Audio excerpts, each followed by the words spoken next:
The hosts and guests on Everything's Messy podcast are not licensed healthcare professionals. The discussions in our episodes are not personalized medical advice. Always consult a qualified healthcare provider for medical guidance. Never delay seeking professional medical advice or emergency assistance because of our podcast. We encourage consulting with a healthcare professional before making any significant health changes. By listening to our podcast, you agree to the disclaimer. Thank you for listening to Everything's Messy podcast. Hey, welcome to Everything's Messy podcast, where we celebrate the beautiful but messy life experiences that most, if not all, people go through. Get ready to embark on an exciting journey through the raw and unfiltered stories of everyday people. Here, we dive into messy realities of life, from making messy mistakes to triumphs and everything in between. Are you sensing a theme? That's right, it's messy. But this just isn't about the mess. It's about finding strength and resilience in the midst of it all. We'll explore how health, fitness, and wellness play a crucial role in navigating life's twists and very messy turns. And we'll challenge conventional systems, because sometimes the most unconventional paths lead to the greatest discoveries. Join us as we embrace the messy, beautiful, and endlessly fascinating stories. Each episode is a testament to the power of our messy journeys and the beauty that emerges from the mess. So grab your favorite beverage, coffee, sparkling water, whatever it may be, and prepare to be inspired. Are you ready? Let's get messy. Hey, what is happening, my messy warriors? We are doing another episode of Everything's Messy podcast. I'm Sarah, your host. Hopefully you've been listening for a while. If you haven't, please go back and enjoy many episodes, as I'm happy to say. So this is kicking off March. March is celebrating a couple of things. One, it's Women's History Month, which is really great to, show our admiration and respect for the women that have come before us and celebrate them in their achievements and what they have done. All of the accomplishments that women have contributed to or done on their own. It's really great to be able to showcase that. It is also, of course, I was going to lead with this. March is Autoimmune Awareness Month. Now, it seems like every month we have a new thing and, we have to bring awareness and talk about it. But with February being Heart Month and now March being Autoimmune Awareness Month, I feel like this is on brand and we're just going to talk about it. There's so much to get into. And for those who have been listening for a while, you know that I have T1D, Hashimoto's, and of course, my heart attack history. So I don't know that autoimmune diseases, especially the obscure ones, I don't think not only is it rarely discussed, is it discussed properly, right? So it's one of those things people whisper about, they don't fully understand. And here's the reality part of it. Millions of people are walking around dealing with it every single day. And some don't even know, but they're dealing with some sort of symptom that they just can't put their finger on it. They've gone to doctors. The doctors have told them everything's normal, but there's still something happening. So I promise you, if you are not personally dealing with some sort of autoimmune disorder, disease, whatever, chances are someone in your circle, immediate circle, very close to you is, and there's probably more than one. So I think this is a good opportunity to jump in and talk about it. So what is an autoimmune disease? Well, the immune system's job is not protecting the body, because that's its job. The immune system is to protect the body. Virus, bacteria, all kinds of things. That is what our immune system is supposed to do. When we develop an autoimmune condition, disease, chronic, whatever, it is because the immune system is not doing what it is designed to do. So like I've mentioned before, the examples are type 1 diabetes, Hashimoto's, lupus, rheumatoid arthritis, multiple sclerosis, psoriasis even is an autoimmune disease. And here's, I don't want to say scare anybody, but 50 million Americans live with an autoimmune disease. That is bonkers crazy. 50 million Americans. So what's happening, right? It gets confused. The immune system gets confused. It channels cross. Things aren't coming in clearly. And it starts misfiring right? It starts doing the wrong thing, or it's unsure what it's supposed to do. And that's really what we're dealing with. Women especially, 75 to 80% of autoimmune conditions are women. What? What the heck is going on? Why is that? And it's a range, right? Between the ages of 20 and 50 years old is when you're often diagnosed with an autoimmune. That's a big span. We are not targeting a specific decade of women. We are targeting all women across most decades. And why are women being dismissed? I've talked about this before. You know your body better than anybody. You know what you used to feel like when you felt good. You know you're not feeling like that anymore. But the doctor says your test results are normal, everything's fine, and we're just what? We're being dismissed. We're being completely dismissed. A lot of doctors that I've talked to, oh, you're just stressed. Well, yeah, stress is a big part of it. We've talked about that before on this show. It is a huge part of it. And depending on the amount of stress that you're under, yes, that can help confuse your body. Excuse me, but they don't talk about what you're supposed to do with that, right? Or some may say the big one, right? It's hormones. Yeah, it probably has something to do with hormones. But at what level? Remember when we're talking about blood work specifically, you have normal ranges and you have optimal ranges. So if you're looking at a bell curve, yes, you might be inside of that bell curve of what's considered normal. I'm using air quotes for those of you who are not watching on YouTube. If you're optimal, though, you're at more of the top of the bell chart, right? So what's happening? Somebody who's lower than where they should be is told, oh, but you're inside the normal range, not optimal. That's really something that we need to understand. My favorite. Oh, you're tired because you're a mom. Yeah, that's true. And let me tell you, our bodies go through such havoc. We go through such big spells and just sitting with huge hormones to very little hormones, back to very big hormones. And it is a topsy-turvy, turbulent drive that we are constantly in, which causes stress to our body. So we're often told we're dramatic, but if our immune system is in distress, we are not being dramatic. We are trying to figure out what I'm always talking about, and that is the root cause, right? So if you think about it, conventional medicine, and trust me, I am glad it's there. I've said this before. We need to find a place where we can marry conventional with holistic. But conventional medicine is actually focused on removing or let me rephrase. It's really focused on relieving pain, right? It's not so focused on what is the matter with what's going on deeper. They just want to relieve your pain. So that's where we get, prescription drugs and things like that. And the problem is with autoimmune, sometimes you're not even in pain.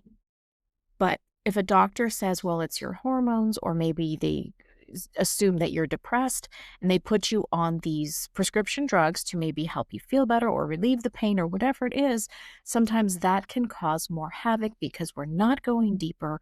We're not diving into the root cause. And that is where we misfire with conventional medicine to functional and holistic medicine, right? So I sound like a broken record. I know I do, but I'm trying to get your attention and make sure that you are focused on what you need to be looking for. So as I talk about it, genes are not the complete picture, right? Hereditary genes are not the complete picture. It's going to be the loaded gun, so to speak, but it's your environment that pulls the trigger.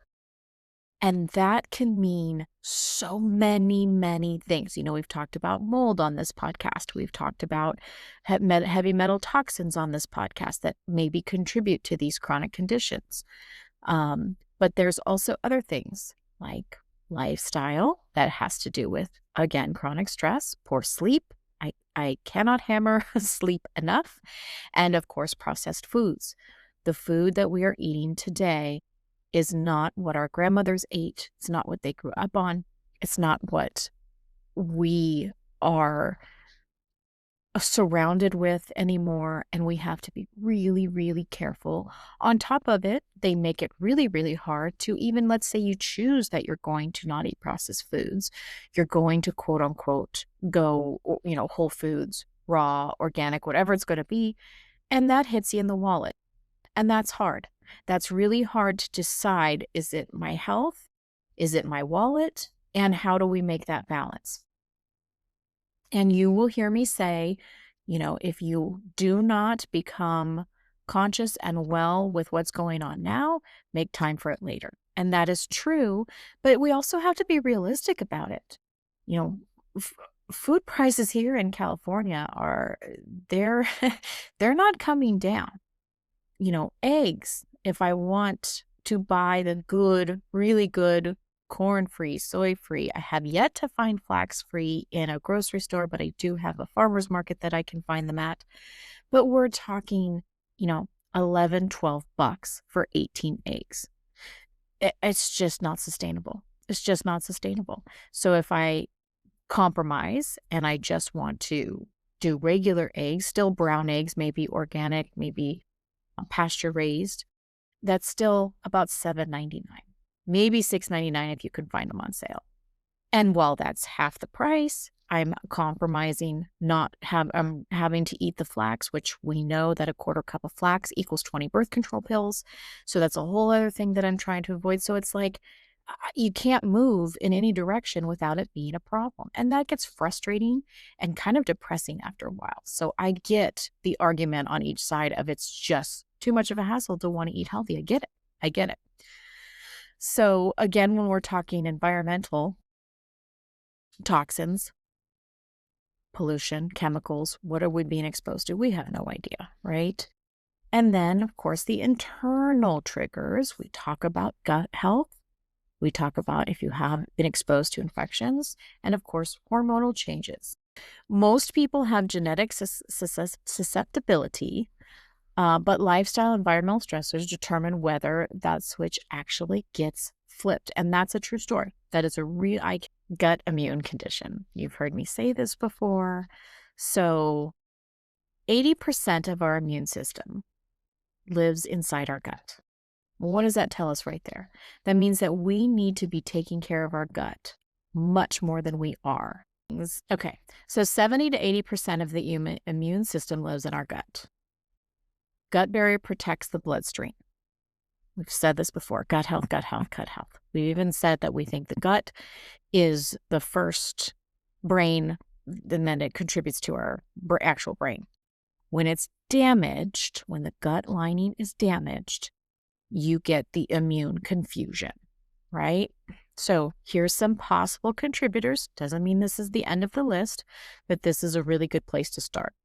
If you've ever been on a high dose of antibiotics, which some can't be avoided, or maybe you were given a lot of antibiotics or a long time of antibiotics.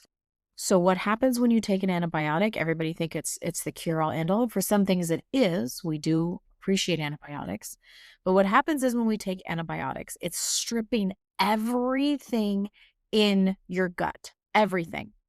Not only is it taking the bad bacteria out, it's also taking our good gut flora out. And if you're not putting that back in with yogurt, probiotic, kimchi, all of these things that can create that flora again for our gut. If you're not putting that back in, now your immune system is confused, doesn't know who to signal. There's nothing there to signal. It's all gone. Here's another one. You've heard me talk about this before. Chronic inflammation. That's right. If we are constantly inflamed, if our body is having to try and soothe all the time these inflamed arteries, muscles, organs, tissue, all of this stuff, if we're in a constant state of chronic inflammation, we're going to confuse our immune system. Okay? The immune system is basically It's training inside your gut. If the gut is inflamed, the immune system starts misfiring. It's the best way to put that, right?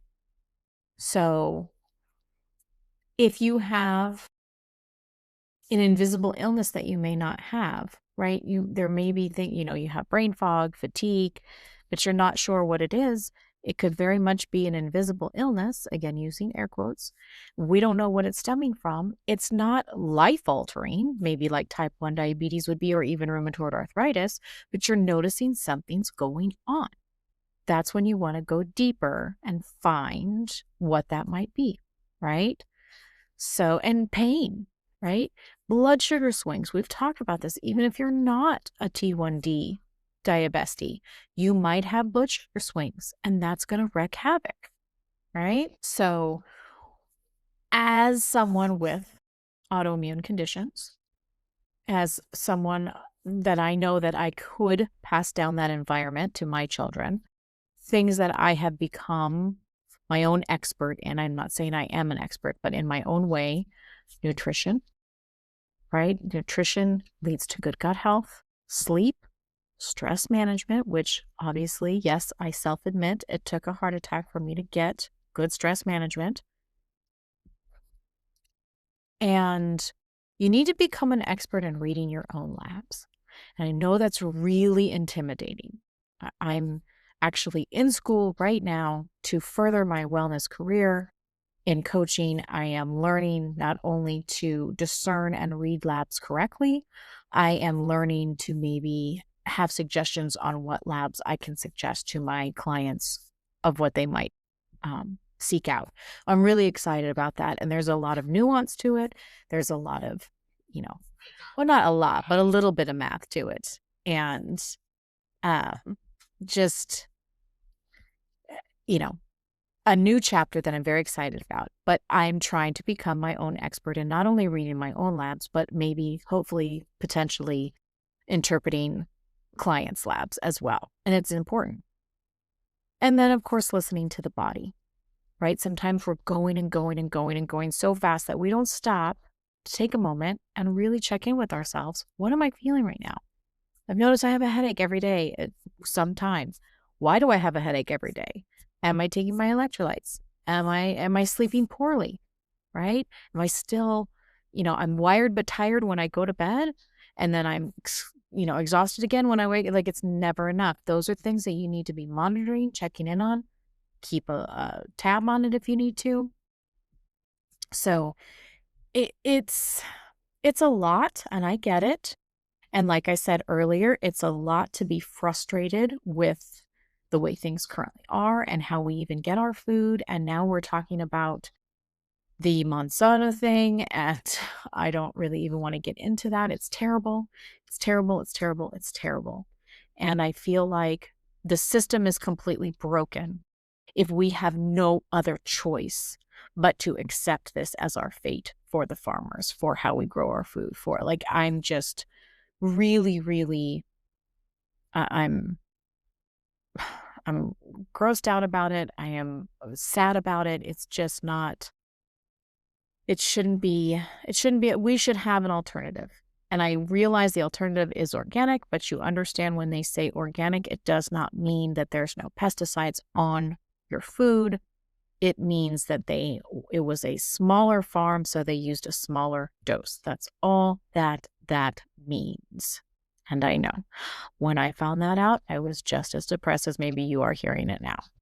It's really hard. Again, with the eggs, it's really hard to find a corn-free, soy-free, flax-free egg that's sold commercially. It's really hard. I don't think you can unless you're going to farmers markets where they're shelling them from their farms and individually.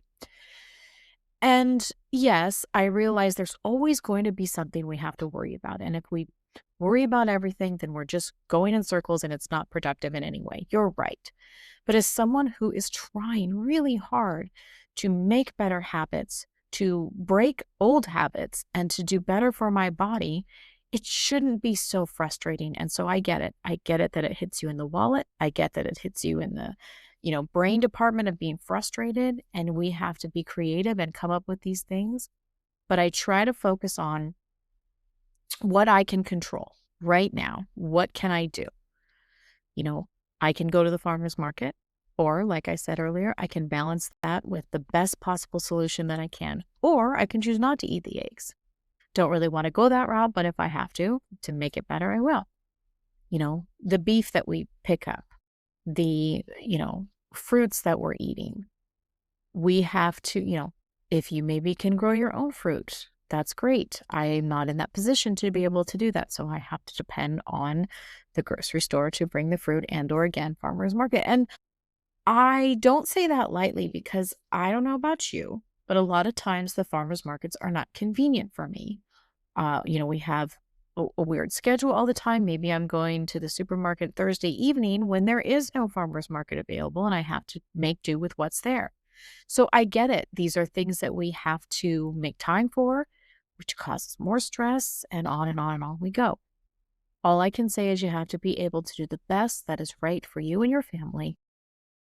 In that box of the things that you can control trying to write down your own metrics, make sure you're keeping your data, trying to figure out, especially if you're at the stage where you may not, maybe you suspect that there's some sort of autoimmune condition, but you're not sure. The more you can bring to the doctor, the better off you'll be. Remember, we always want to be our own self-advocate. We always want to be loud if necessary to get somebody's attention, right? And there's always going to be the whole thing, and I say this all the time, what worked for you maybe doesn't work for somebody else. It's not a one size fits all. That's why we have to be diligent. That's why we have to figure out what works for us. We have to find that level of non-frustration that we can accept of the changes we need to make in our life, and maybe let go of the worrying and the other things that we just can't control. And that's hard. I've been a victim of that as well, because I just want to fix everything. And realistically, I just can't. I just can't, as much as I want to. And I really try. But I can't do it for the sake of just worrying and stressing out and going broke just to figure out these things. So, and the flip side to that is I am a big advocate of making sure we can eat and get most of our nutrients from whole foods. Because when we get into supplements and, powders and other things, it does become just as expensive, if not more. And I'm not sure that if we're on 30 different supplements, if that's really helping, hurting, or is it just, money we're throwing away? So again, you have to figure that out for yourself. But as we come into March, talking about autoimmune conditions, and there were so many, I don't even want to, I gave you a few, but there are so many. And I'd like to say there's a map that can kind of cover most of them if you're doing this. And I think maybe I gave that a little bit: gut health, sleep, stress management, things like that. But that doesn't mean that you're going to be fixed, especially if it's something deeper with mold exposure or heavy metal toxins. That's going to take a completely different route. And you're going to want to be aware of that. So that is it for now. I have really exciting guest coming up. We're going to talk about how he had a big canon event in his life, and also some things that he does on the side, which I'm really happy to get into. And I'll just say the word: golf. Yes, I can't wait to talk about it. So stay tuned for that. Check me out at everythingsmessywellness.com. Shoot me a message on Instagram, whatever you're feeling. Maybe you have one of those obscure autoimmune diseases and you want to talk about it, or you have questions. Let me know. If you know me, I'm a data nerd. I will research that and we will figure it out. So if you're looking for any health coaching, if you're struggling with making good, firm boundaries, if you're struggling with trying to make good habits, hit me up. Let's see if we can work together. So again, thank you so much for listening to Everything's Messy podcast, and I'll catch you later. Thanks for listening to Everything's Messy podcast. Whew, if you made it this far, give yourself a gold star, or at least a nap. Honestly, if you showed up today and you were listening, you've already crushed it. I'm so grateful for you listening. If anything hit home, share it, tag me, write it on a sticky note. I don't care. Just don't keep all of this messy goodness to yourself. You can find me on Instagram at Everything's Messy Wellness or over at my website, everythingsmessywellness.com, where I've got resources, coaching, and probably a new rant about blood sugar or something that's just nonsense. It's all waiting for you. Check out my YouTube channel. I've got all of my podcast episodes up there. And I'm on X at Everything's Mess. Or if you just want to send me an email, Sarah at everythingsmessywellness.com. Look, until next time, hydrate, take no crap, and as always, keep it messy.